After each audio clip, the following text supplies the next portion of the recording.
నోటి దోల చాలా ప్రమాదకరం. ఈ విషయం అలేఖ్య చిట్టి పికల్స్ ఓనర్కి బాగా తెలిసొచ్చింది. ఈ చిట్టి పికల్స్ చిట్టంతే ఉంటాయి, కానీ రేటు చూస్తే మాత్రం బాబోయ్ స్టార్ హోటల్ రేంజ్లో ఉంటాయి. అయితే సోషల్ మీడియాలో ఈ అలేఖ్య సిస్టర్స్ చాలా ఫేమస్ అయ్యారు. రీల్స్ ద్వారా తెగ ప్రచారం చేసుకున్నారు. తాము చాలా క్వాలిటీతో పికిల్స్ చేస్తామని మంచి మార్కెటింగ్ చేశారు. రాజమండ్రి కేంద్రంగా సొంత వ్యాపారంతో మెల్లిగా జీవితంలో ఎదుగుతూ ఉన్నారు. చిన్న వయసులోనే మంచి ఆలోచన. ఈ ముగ్గురు సిస్టర్స్ చూడటానికి కూడా చాలా అందంగా ఉంటారు. రీల్స్లో వారి పచ్చళ్ళ గురించి చాలా కాన్ఫిడెంట్గా చెప్పడం చాలా మందిని ఆకర్షించింది.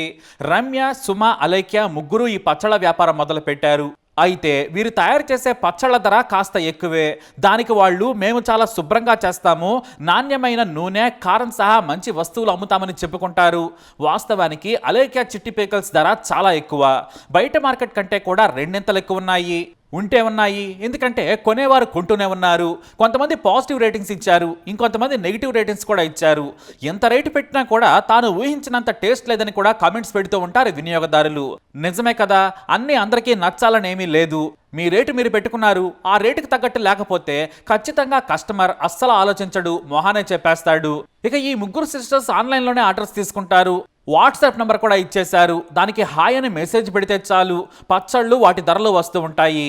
వాటిని నచ్చిన వాళ్ళు ఆర్డర్ చేసుకుంటారు. అయితే తాజాగా ఒక కస్టమర్ అలేఖ్య చిట్టి పికల్స్ వాట్సాప్ నెంబర్కు హాయ్ అని మెసేజ్ పెట్టాడు. ఎప్పట్లాగే అతనికి కూడా రిప్లైలో రేట్ కార్డ్ వచ్చింది. అంతే, ఆ రేట్లు చూసి షాక్ అయిపోయాడు.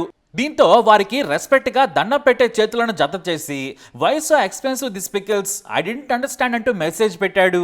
అంతే, అలేఖ్య నుంచి మానవ మాతృడు వినలేని బూత్ ఆడియో మెసేజ్ ఒకటి వచ్చింది. చూడ్డానికి అంత పద్ధతిగా కనిపించే వాళ్ళు బజార్లో దిగజారి వ్యాపారం చేసే వాళ్ళు కూడా మాట్లాడలేని దారుణమైన భాష మాట్లాడారు. చివరకు ఆ వినియోగదారుడి అక్కను అమ్మను కూడా తిట్టిందామే. అసలు ఇది పద్ధతే కాదు. అన్నింటికీ అరకిలో వెయిట్ పెట్టి రేట్లు మాత్రం కిలో రేంజ్లో ఉన్నాయనేది వినియోగదారుల ఫిర్యాదు. ఇదే మాటను అతను డైరెక్ట్గా అడిగాడు. దానికి నువ్వెవడెవరా, నువ్వు పికిల్స్ కొనలేకపోతున్నావు, నీ గర్ల్ ఫ్రెండ్ కానీ నీ లవర్ కానీ నీతో ఉండద్దు, ఈ పికిలే కొనలేని నీతో వాళ్ళు ఉండరు, లేచిపోతారు, కానీ నువ్వు కెరీర్ మీద మనసు పెట్టి బాగా సంపాదించుకోమని చివర్లో లా అనే పదంతో పాటు మనం రాయలేని మాట్లాడలేని గలీజ్ భాష వాడింది. నిజంగా చెప్పాలంటే ఒక వ్యాపారం చేసుకునే అలేఖ్య సిస్టర్స్ నుంచి ఇలాంటి చండాలప మాటలు వస్తాయని ఎవ్వరూ ఊహించలేదు. దిగజారిపోయి రెడ్ లైట్ ఏరియాలో మాట్లాడే భాష కూడా ఇలా ఉండదు. అంత దారుణంగా వినియోగదారుని తిట్టింది. దీంతో ఆ యూజర్ కాస్త షాక్ అయిపోయి దాన్ని కాస్త సోషల్ మీడియాలో పెట్టాడు. ఇంకేముంది, ట్రోల్స్ మోత మొదలైపోయింది. నీ పికల్ రేట్లు ఎక్కువ ఎందుకున్నాయంటే మేము క్వాలిటీ మెయింటైన్ చేస్తాం, ఆ మాత్రం శుభ్రతకు నాణ్యమైన వస్తువులకు అంత ధర పెడితేనే గిట్టుబాటు ధర అవుతుందని చెబితే సరిపోయేది. సరే, అది కూడా కాదు, మా ధర కాదు, ఓసారి టేస్ట్ చూడండి సార్, మీరు ఖచ్చితంగా ఇష్టపడతారని ఓ చిన్న మెసేజ్ పెట్టి ప్రోడక్ట్ని కొనిపించేలా ఉండాలి. కానీ నువ్వు కొనకపోతే నీ పెళ్ళా నీతో ఉండదు, నీ గర్ల్ ఫ్రెండ్ ఉండదు, పచ్చళ్ళే కొనలేకపోతున్నావు, నువ్వే మగాడేవురా అంటూ నానా కంగాళీ మాటలు మాట్లాడారు. తిరిగి ఆ కుర్రాడు బూతులు మాట్లాడితే మీ బతుకు బస్ స్టాండ్ అయ్యేది. కానీ చాలా తెలివిగా వారి బిజినెస్ను దెబ్బ కొట్టేలా సోషల్ మీడియాలో పెట్టేశాడు. ఇప్పుడు ఇన్స్టా నుంచి ఎక్స్ వరకు అలేఖ్య చిట్టి పికల్స్ కొనాలంటే కోట్లు సంపాదించాలని ట్రోల్ చేస్తున్నారు నెటిజన్లు. నాకు అలేఖ్య పికిల్ కొనే జీతం లేదు, ఎలాగైనా కష్టపడి నేను సంపాదిస్తానని జోకులు వేసుకుంటున్నారు. ఒకడైతే మీ అలేఖ్య చిట్టి పికిల్స్ తిన్న తర్వాత మా ఆవిడ కడుపు వచ్చింది థ్యాంక్స్ అంటూ వెటకారమాడాడు.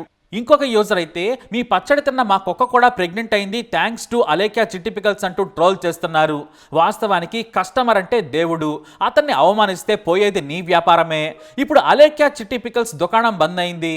నంబర్ పనిచేయడం లేదు, స్విచ్ ఆఫ్ అని వస్తుంది, ఆర్డర్స్ తీసుకోవడం లేదు. ఎందుకంటే ఆమె బూత్ మాటలకు కోపగించుకున్న యూజర్లు దారుణంగా కామెంట్స్ పంపిస్తున్నారు. కస్టమర్తో వ్యవహరించేది ఎలాగైనా అని గడ్డి పెడుతున్నారు. వ్యాపారంలో క్వాలిటీ మాత్రమే కాదు, ముందు మన బిహేవియర్ కూడా చాలా ముఖ్యం. లేదంటే ఎంత క్వాలిటీ ఉన్నా ఓసారి మనసు నొచ్చుకుంటే కస్టమర్ రాడు. ఇప్పుడు ఈ వ్యాపారం ఒక బూతుతో పగిలిపోయింది, దుకాణం బంద్ అయిపోయింది. మళ్ళీ ఓ సారీ చెప్పేసి లైన్లోకి వస్తే తప్ప ఇక సోషల్ మీడియా తెరపై కనిపించే పరిస్థితి లేదు. ఎందుకంటే ఆమె మాట్లాడిన భాష జుగుప్సాహకరంగా ఉంది. తనని, తన తల్లిని, సోదరుని కూడా తిట్టింది ఆ ఆడపడుచు. దీంతో దుకాణం బంద్ అయిపోయింది. అయితే కొంతమంది మాత్రం ఆ ఆడియో ఆమెదేనా, ఏదైనా కుట్రుందా అని కూడా అంటున్నారు. నిజంగా కుట్రుంటే ఈ పాటికి పోలీసులకు ఫిర్యాదు చేసేవారే, కానీ చేయలేదు. మరి పైగా నంబర్ను స్విచ్ ఆఫ్ చేశారు. ఈ గొడవ సద్దుమణిగిన తర్వాత ఈ చిట్టి సిస్టర్స్ మళ్ళీ దుకాణం ఓపెన్ చేసే ఛాన్స్ ఉందని సమాచారం. వాస్తవానికి పేరు నాదైనా వెనకున్నది మొత్తం మా నాన్నగారే. ఆయన దీన్ని స్థాపించి మాకొక దారి చూపించారు. ఆయన ఎక్స్పైర్ అయ్యాక 12 రోజులు మెసేజ్లకు రెస్పాండ్ అవ్వలేని పరిస్థితి మాది. నాన్నగారి తర్వాత ఇంటి బాధ్యతను నడిపించేది మేమే. కస్టమర్లు మనకు దేవుళ్లతో సమానం, వాళ్ళు బాగుంటేనే మనం బాగుంటామని మా నాన్నగారు చివరి రోజుల్లో చెప్పేవారు. మా నాన్నగారి కోసమైనా అలేఖ్య చిట్టి పికల్స్ ఉన్నంతకాలం మంచి క్వాలిటీతోనే ఇస్తామనే వీడియో కూడా ఉంది. కానీ తండ్రి చనిపోయిన కొద్ది రోజులకే కస్టమర్లు దేవుళ్లతో సమానమంటూ ఆయన చివరి రోజుల్లో చెప్పిన మాటలను వాళ్ళు పెడ చెవున పెట్టేశారు. నోటికి ఇష్టం వచ్చింది వాగేశారు. మరి నాన్నగారు చెప్పిన మాటలు మరిచిపోయారా, లేదా డబ్బు అహంకారం తలకెక్కిందా? కస్టమర్తో ఎలా నడుచుకోవాలో వీళ్ళకి తెలియదా?